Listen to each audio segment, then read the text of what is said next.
ஏய் இப்போ தானே நான் கண்ணுக்கு மருந்து ஊற்றி வச்சிருக்கேம்மா. இப்போ வந்து ரூபாய் தாருங்க அதை தாருங்கன்னு கேட்டுகிட்டே இருக்கிறிய. ஒரு காமணிக்கு கழிச்சு வா, அந்த கண்ணுக்குள்ள மருந்து அப்படி இறங்கட்டு.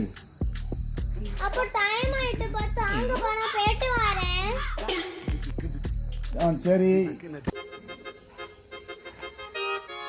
இதுல ஒரு 500 ரூபா தாளம் ஒரு 100 ரூபா தாளம் இருக்கு. அந்த 100 ரூபாய நீங்க எடுத்துக்கிட்டு ஜாமான் வாங்கிட்டு வாண்ணா.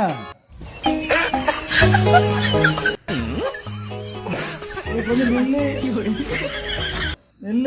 அந்த 100 ரூபாயை தான் அப்பாக்கு சில்லற வேண்டி இருக்கு. அதனால இந்த 500 ரூபா தாளை கொண்டு போய் சில்லற மாத்திட்டு அந்த 100 ரூபா தாளத்தா கத்தம். இன்னும் ஏமாத்திரலாம் பார்த்தா நடக்கவே இல்லையே.